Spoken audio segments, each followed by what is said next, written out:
নেবেন। পচনশীল খাদ্যদ্রব্য ছুঁড়ে প্রতিবাদ করবার ইতিহাস কিন্তু দীর্ঘদিনের। এই যে এনসিপির সদস্য সচিব, যে মূলত শিবিরের প্রোডাক্ট, তার কোটটা যেভাবে ডিম লেগে নষ্ট হয়েছে আমার খুব মায়া লেগেছিল, যে এই ডিমটা এত নিম্নমানের পচা একটা ডিম ছিল। এখন ওইখানে আরেকজন এনসিপির নেত্রী ছিলেন ডক্টর তাসনিম জারা, তিনিও গালি খেয়েছেন, কিন্তু আমি বিক্ষোভকারীদের প্রতি কৃতজ্ঞতা ও ধন্যবাদ জানাই যে তারা সেই তরুণী জারাকে সম্মান করেছেন এবং সেখানে বলেছেন যে আপার গায়ে যেন কিছু না লাগে, তবে সেখানে কিছু গালি বর্ষিত হয়েছে। পরবর্তীতে আমরা ফেসবুকে দেখলাম তাসনিম জারা তার দলের সদস্য সচিব আক্তার হোসেনকে ডিম নিক্ষেপের তীব্র প্রতিবাদ জানিয়ে একটি স্ট্যাটাস দিয়েছেন, কিন্তু সেখানে তিনি যে গালি খেয়েছেন এটা বলেননি। এর জন্য আক্তার হোসেন ভীষণ ক্ষুব্ধ হয়েছেন। আক্তার হোসেন তার হোটেলের লবিতে দাঁড়িয়ে ফাঁস করে দিয়েছেন যে আমাকে ডিম মেরেছে, পাশাপাশি জারাকেও গালি দিয়েছে। সেইখানে আক্তার হোসেন কিন্তু একটা ভয়ঙ্কর কথা বলছে, যে কথাটা শোনার পরে আমি 3-4 ঘন্টা মোটামুটি কাপাকাপির মধ্যে ছিলাম।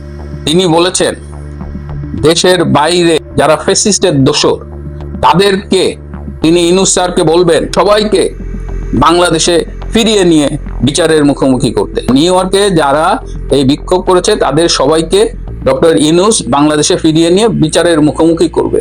আমরা যে কে কোন জগতে বাস করি এটাই আমি বুঝলাম না। এদের একটা জাতীয় দলের সদস্য সচিব কে করে? ডক্টর ইউনূসের 14 জেনারেশনের ক্ষমতা আছে ওইখানে যারা বিক্ষোভ করছে সবাইকে দেশে নিয়ে বিচারের মুখোমুখি করার।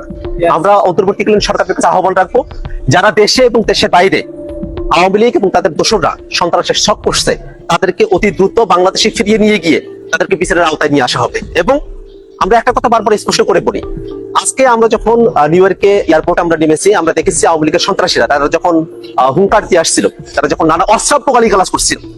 আপনারা জানেন যে আমাদের যুগ্ম সদস্য সচিব তাসনিম জারা আপু তিনি আমাদের সঙ্গে এসেছেন, তাকে উদ্দেশ্য করে নানা ধরনের অশ্রাব্য গালিগালাজ করা হয়েছে, আমাদের উদ্দেশ্য করে অশ্রাব্য গালিগালাজ করা হয়েছে। এদিকে নিউ ইয়র্কের এই আলোচিত ডিম কাণ্ডে বাংলাদেশের এনসিপির নেতৃবৃন্দ ভীষণ ক্ষুব্ধ হয়েছে।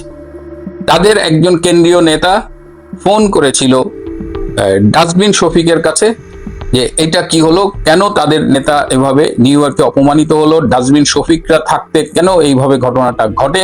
তো ডাস্টবিন শফিক তিনি বলেছেন এই ব্যাপারে তিনি তেমন কিছু জানেন না, এই ব্যাপারে ডক্টর ইউনূসের সাথে কথা বলতে, স্যারের সাথে কথা বলতে।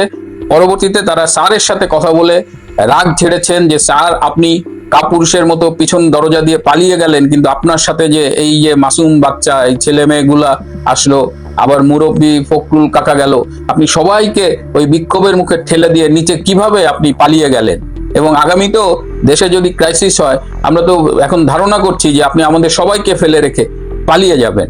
উত্তরে ডক্টর ইউনূস বলেছে যে রাজনীতি করতে গেলে এইসব অপমান গায়ে মাখতে হয় না, রাজনীতিতে চলার পথ সবসময় মসৃণ হয় না, অনেক চড়াই উতরাই পেরিয়ে একজন নেতা হয়।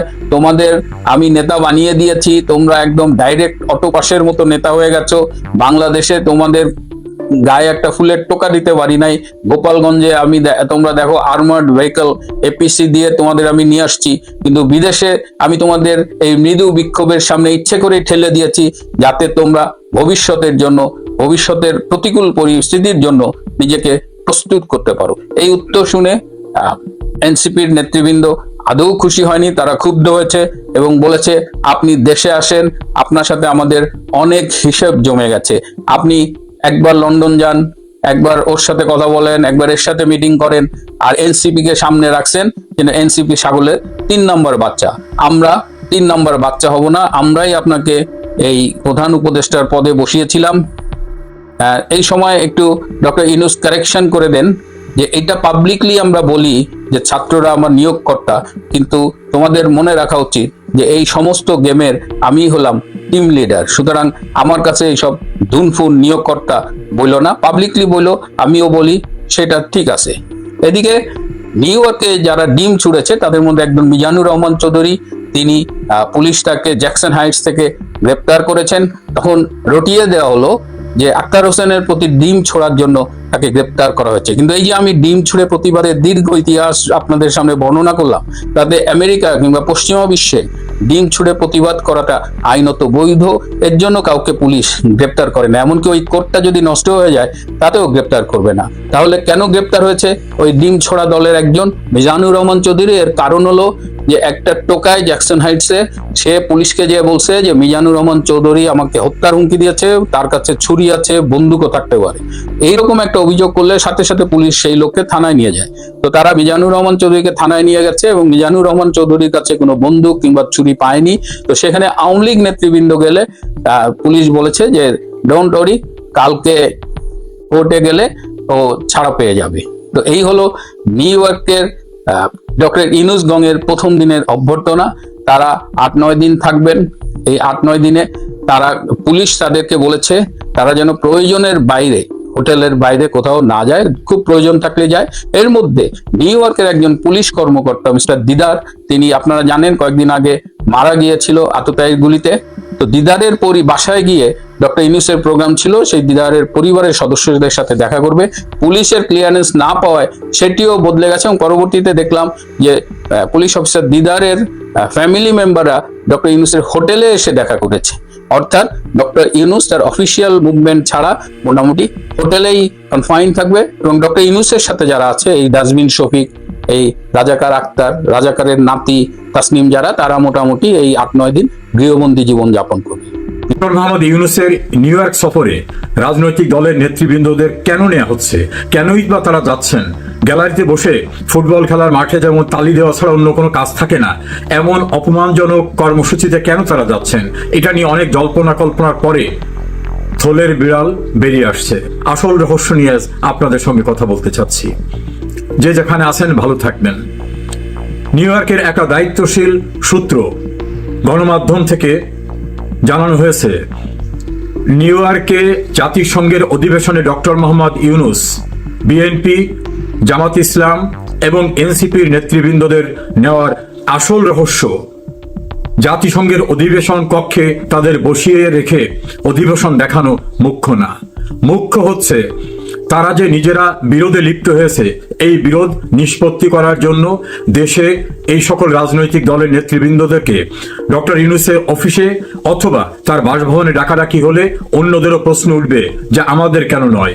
এরকম নানা প্রশ্ন এড়াবার জন্যই নিউ ইয়র্কে একটা বৈঠকের উদ্দেশ্য নিয়েই তাদেরকে সেখানে নিয়ে যাওয়া হচ্ছে এবং এ বিষয়ে জামাতের শীর্ষ নেতৃবৃন্দ, বিএনপির শীর্ষ নেতৃবৃন্দ সম্মতি দিয়েছেন, আর এনসিপি তো ইউনূসের নিজস্ব দল।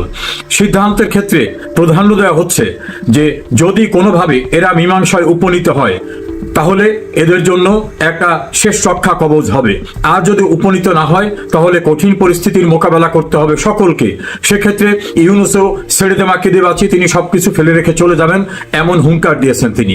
অন্যদিকে বিদেশে থাকা আওয়ামী বিরোধী অনলাইন অ্যাক্টিভিস্টরাও এর সঙ্গে সম্পৃক্ত হয়েছেন। তারা বলেছেন শেখ হাসিনা এবং আওয়ামী লীগের যে বিচার কার্যক্রম চলছে, এই বিচার কার্যক্রম ভণ্ডুল হয়ে যাবে। সারা বাংলাদেশে তাদের কথিত জুলাই আগস্ট আন্দোলনে যারা মারা গেছেন সেই সকল বিষয়ে যতগুলো হত্যা মামলা হয়েছে, অন্যান্য মামলা হয়েছে, সেই মামলার কার্যক্রমও আর সামনে এগোতে পারবে না। অন্যদিকে আওয়ামী লীগ ভারতের সাহায্যে এবং দেশে আওয়ামী লীগের যারা সহযোগী আছে 14 দল জাতীয় পার্টি, তাদের নিয়ে আওয়ামী লীগ যে কোনো সময় হামলে পড়বে। সেই হামলা ঠেকাবার জন্য বাংলাদেশে প্রতিরক্ষার জন্য ইউনূস সরকারের নতুন কোনো ব্যবস্থা নাই। এক্ষেত্রে পুলিশের উপর আস্থা রাখতে পারছেন না, সেনাবাহিনী কি করবে সে বিষয়ে তারা সন্দিহান। ফলে পুলিশ এবং সেনাবাহিনী যদি পক্ষে না থাকে, তারা যদি নিরপেক্ষ হয়ে যায়, নীরব হয়ে যায়, সেক্ষেত্রে আওয়ামী লীগকে ঠেকানো সম্ভব হবে কিনা। অন্যদিকে আওয়ামী লীগকে সাহায্য করার জন্য পার্শ্ববর্তী দেশ থেকে যা করা দরকার সেটা তারা করবে। এই পরিস্থিতিতে 2024 সালের 5 আগস্ট শেখ হাসিনাকে সরিয়ে তারা যে তাদের কথিত বিপ্লব, সেই বিপ্লব সম্পূর্ণরূপে ভণ্ডুল হয়ে যাবে। শুধু তাই না, সংবিধান ভঙ্গের দায়ে, রাষ্ট্রদ্রোহিতার অভিযোগে এই সকলে ভয়াবহ পরিস্থিতির মুখোমুখি হবে। এখন এই পরিস্থিতির মুখোমুখি হবেন নাকি সমঝোতা করবেন, এই প্রশ্নে তাদেরকে সমন্বয় করার জন্য নিউ ইয়র্কে নেওয়া হয়েছে এবং সেক্ষেত্রে একটি দায়িত্বশীল সূত্র জানিয়েছে সেক্ষেত্রে আমেরিকার একটি এজেন্সি গুরুত্বপূর্ণ ভূমিকা পালন করবেন। দিয়ে বৃহত্তর স্বার্থে আওয়ামী বিরোধী ঐক্যটা কিভাবে ধরে রাখা যায়, নির্বাচন করা, অন্যান্য বিষয়গুলো সারা, এইগুলি তাদেরকে বোঝানো হচ্ছে। এখানে একটি বিষয় প্রাধান্য দেওয়া হচ্ছে, শেখ হাসিনা এবং আওয়ামী লীগের গুরুত্বপূর্ণ নেতৃবৃন্দের যে বিচার চলছে সেই বিচার শেষ করতে গেলে তো একটু সময়ের দরকার। সেই সময়টা দিচ ওয়ে দ্যাট ওয়ে অ্যালাউ করতে হবে। যদিও প্রধান উপদেষ্টার প্রেস সেক্রেটারি বলছেন পৃথিবীর কোনো শক্তি নেই যে এটা সরাতে পারবে, এটা কথার কথা, পরিস্থিতি শান্ত করার জন্য। কিন্তু প্রধান উপদেষ্টা এবং তার কিচেন ক্যাবিনেটের ডিসিশন হচ্ছে শেখ হাসিনার বিচার চূড়ান্ত না হওয়া পর্যন্ত নির্বাচন করা কোনোভাবেই বুদ্ধিমানের কাজ হবে না, সবার জন্য বিপদ হয়ে যাবে। বিএনপি দ্রুত নির্বাচনের পক্ষে হলেও এই প্রশ্নে বিএনপি নাকি কিছুটা নমনীয় হয়েছে, সেক্ষেত্রে কিভাবে কি করা যায়। অন্যদিকে এনসিপি এবং গণ অধিকার পরিষদ তারা একীভূত হওয়ার যে প্রক্রিয়া সেটাকে এগিয়ে নেওয়া, দেশের কিছু কিছু এলাকায় তাদের শক্তিশালী সাংগঠনিক কাঠামো তৈরি করা, জামাত ইসলামীর কিছু প্রস্তুতি বাকি আছে সেই প্রস্তুতি সম্পন্ন করা, সবকিছু মিলে বিএনপি ছাড়া অন্য যে গ্রুপটা রয়েছে আওয়ামী বিরোধী, তারা সময়ের আশা করছেন যে যে কোনো মূল্যে তারা সময় পাবেন, প্রয়োজনে তারা রাজপথ গরম করবেন, তখন ইউনূসের বলার সুযোগ হবে অস্থির পরিস্থিতিতে নির্বাচন করার মতো পরিবেশ নাই। এ সকল বিষয় নিয়ে নিউ ইয়র্কে খুবই গোপনীয়তার সঙ্গে বৈঠকের আয়োজন রয়েছে, যাদেরকে নিউ ইয়র্ক নিয়ে যাওয়া হয়েছে এবং কেউ কেউ নিউ ইয়র্ক থেকে বা অন্যান্য দেশ থেকে এসেও ওখানে অংশগ্রহণ করবেন।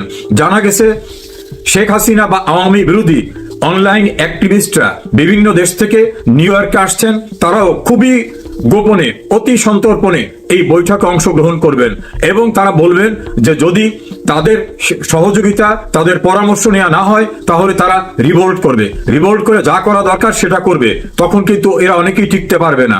বিএনপির ভিতর আরো একটি আতঙ্ক রয়েছে যে ডক্টর ইউনূসের নেতৃত্বে নির্বাচন হলে সেটা ডাকসু এবং জাকসুর মতো ঘটনা ঘটে যাবে কিনা। তাদের বদ্ধমূল ধারণা ভোটের মাধ্যমে ডাকসু এবং জাকসুতে কনফিউশন কেওয়াজে যেতে রাজি না হয় তারা হতাশ হয়ে পড়েছে, ফলে ছাত্রদল কার্যত একেবারে মুখ থুবড়ে পড়েছে। অন্যদিকে যারা জামাত শিবিরের বিরুদ্ধে খুব সোচ্চার হয়ে কথা বলেছিলেন বিএনপির ভিতরে, তারাও এখন অনেকটা কোণঠাসা অবস্থায় পড়ে গেছে। এই পরিস্থিতিতে নিউ ইয়র্কে বৈঠক হবে, সেই বৈঠকই আলটিমেট সিদ্ধান্ত হবে বাংলাদেশে আওয়ামী লীগকে ঠেকাবার জন্য। মুক্তিযুদ্ধের পক্ষের আওয়ামী লীগের অ্যালায়েন্স, জাতীয় পার্টি সহ অন্যদেরকে ঠেকাবার জন্য কি নতুন ফর্মুলা বের করা যায় সেটা নিয়েই হবে মুখ্য আলোচনা। অপেক্ষা করুন, আমি অবশ্যই আপনাদের আপডেট জানাবার চেষ্টা করব। আমার আজকের এই তথ্যটি নিউ ইয়র্কে কর্মরত একাধিক গণমাধ্যম কর্মী, রাজনৈতিক বিশ্লেষকরা যারা খুব নিবিড়ভাবে পর্যবেক্ষণ করে থাকেন এজাইতো ক্রাইসিস, এমনকি যারা মার্কিন বিভিন্ন ঘনিষ্ঠ এজেন্সির সঙ্গে নানাভাবে কাজ করে থাকেন, তাদের দেওয়া তথ্যের উপাত্তের ভিত্তিতে। প্রিয় দর্শক, আওয়ামী লীগ ঠেকাও এই প্রশ্নে এখন জুজুর ভয় এমন আকার ধারণ করেছে যে সমঝোতা করে হলেও আওয়ামী লীগকে বাদ দিয়ে নির্বাচন করার প্রক্রিয়ায় আওয়ামী বিরোধী জোটকে যেতে হবে, এটাই আওয়ামী বিরোধী পক্ষের যারা বুদ্ধিজীবী তাদের ধারণা। যে যেখানে আছেন ভালো থাকবেন।